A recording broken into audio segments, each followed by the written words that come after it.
Welcome back, everybody. We continue to follow breaking news here in our newsroom. The president announcing he is increasing tariffs on China to 125%. Remember, it was supposed to be 104% an increase after China said they were going to retaliate with their own reciprocal tariffs on U.S. imports. The president is also, for 90 days, suspending the previous figures that he has released for reciprocal tariffs and moving those reciprocal tariffs to 10% across the board for the next 90 days. In a post to his Truth Social platform, the president said, quote, "At some point, hopefully in the near future, China will realize that the days of ripping off the USA and other countries is no longer sustainable or acceptable." He went on to say, quote, "I have authorized a 90-day pause and a substantially lowered reciprocal tariff during this period of 10%, also effective immediately." We heard from the Treasury Secretary Scott Bessent shortly after that announcement. Every country in the world who wants to come and negotiate, we are willing to hear you. We're going to go down to a 10% baseline tariff for them, and China will be raised to 125 due to their insistence on escalation. The markets responded. You can see there that whole chunk of green on the right-hand side of your screen is after this announcement. The Dow currently at 6%, a little above 6%. The S&P 500 is up more than 8.5%. The tech-heavy NASDAQ is up almost 11%. Joining me here on set, CBS News Money Watch correspondent Kelly O'Grady. We have team coverage on this, though, to help break down everything. We've also got Aaron Navarro at the White House, and we've got Torian Small on Capitol Hill. Kelly, let's go to you first because we've got company earnings calls that start next week. This happens on a quarterly basis. What are these companies supposed to say? Well, this is where I think it's going to get really interesting because obviously the market is reacting very positively today. And we've talked about this before. You see these swings. Friday, we saw the Dow down over 2,000 points for the fourth time in history. Today, it's up over 2,000 points. And based on my calculations, this is the biggest swing positive day that we have seen in roughly 5 years since COVID, okay, when we saw sort of swings come back. Here's the thing, though. Earnings tends to move the market because what this means is companies, they come out with two things. They come out with how their company has performed over the last quarter, and then they give their guidance for the next quarter and also their full year guidance. So what the full 2025 picture is going to look like. If I am a CEO right now and I am about to get on the phone with my investors and my shareholders, I'm going, what do I even say? We were expecting prior to today for a lot of companies to say uncertainty, potential consumer spending pullback. I think you're going to hear a lot of the same. And so, yes, we're seeing a lot of excitement today, but we're going to hear from all the banks starting next week. They're going to give us a picture of the consumer. They're going to say uncertain and potential economic growth slowdown a lot. And no, I mean, do you see one company's earnings move an entire market? It's rare, except for a couple. And Walmart is one of them. Walmart is a bellwether for how the consumer is doing, how the economy is doing. And we saw them come out in their quarterly earnings last time around, and that moved the market because they said things like, we're expecting the consumer to slow down.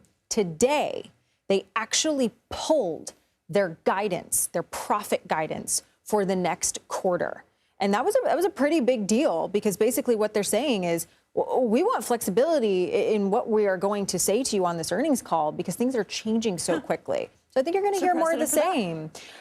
We've seen it before during COVID, right, where there's so much uncertainty. But I look to this stretch that we call it earnings season, that we're going to get into next week. And I think you're going to hear a lot of uncertainty, and that's going to move some of the markets again. Aaron Navarro, let's go to you now at the White House, because we know one of the reasons that the president and the Treasury Secretary say that they're doing this shift is because they have heard from so many nations who want to negotiate and get to the table. We know the European Union announced Wednesday its own retaliatory measures against the U.S. Where does this leave the United States and the EU now? The White House says that because the retaliatory tariffs that the European Union approved today deal with the specific steel and aluminum tariffs that the U.S. imposed before this whole reciprocal tariff began, that they are subject to that 90-day pause. But it's, as I've been thinking about this development, it's striking because I was watching President Trump speak last night in Washington, D.C., to House Republicans, where he defended his tariff moves, said it was, quote, legendary, talked about the numerous countries that have been coming to negotiate. Take a listen to some of his language last night.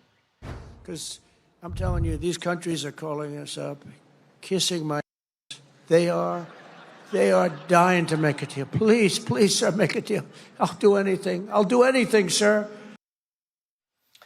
And President Trump and the White House really seem to now be focused on China, who still has 125% tariffs coming, while the rest of the world essentially is subject to just 10%. Aaron Navarro, thank you so much. Let's go ahead and go now to Torian Small on Capitol Hill. Torian, what are you hearing from lawmakers? How are they reacting? Yeah, we just got a statement, Lindsey, from Speaker Mike Johnson. He said in part, quote, "Behold the art of the deal," going on to say President Trump has created leverage, brought many countries to the table, and will deliver for American workers, American manufacturers, and America's futures. We also talked to the chair of the Republican Steering Committee, who said that he had no idea that this was incoming, though he says this is a positive development for sure.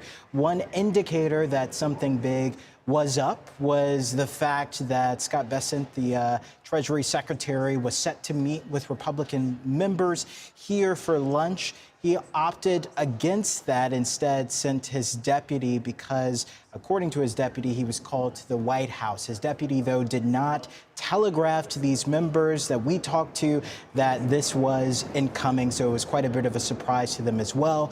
You know, even some of Trump's most vocal critics in the Republican Party, like Susan Collins of Maine, told us that she sees this as a positive development. And she says she hopes that the president will use this as an opportunity to differentiate between how he approaches trade with our allies and our adversaries, specifically calling out Canada, saying that she hopes he learns from this before he implements more sweeping tariffs.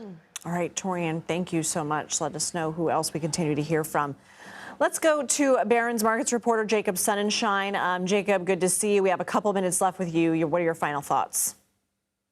Oh, I mean, first of all, you know, Kelly is absolutely right. We're about to get companies talking about what their business plans are in a few weeks. If you're an executive of a company, you are going to, I mean, you're going to see a lot of uncertainty. I know that Trump just reversed course a little bit, not completely, but a little bit. But if you're running a company, you can't Trump can turn and turn off policy positions as quickly as he wants, and market prices can turn and turn off in the financial market. But if you're running a business, you can't turn and turn off investment and hiring. You're going to see some uncertainty. And so I think that this rally is fragile. Because if you get enough business uncertainty and enough reduction in investment and hiring, there will be some hit to the economy. But the good news is that if and when the stock market moves back down towards that low, S&P 500, 4,800 is roughly the low, investors have a pretty good idea of when this is all priced in. Once we got to that bottom, the market really wanted to move back higher, and it's because it got pretty cheap looking on reduced earnings. If you reduced your earnings expectations, so if you're an investor, you just want to monitor what's going on, and you want to look at what the market is doing. As the market moves down, buy more stock. As it moves up, just know that it's going to be volatile from those levels. All right, Jacob Sonnenschein, thank you so much. And thank you for being with us, everybody. Coming out throughout the afternoon on CBS News 24/7, we are closely watching Washington, where President Trump's newest tariffs took effect overnight. Almost every product imported into the U.S.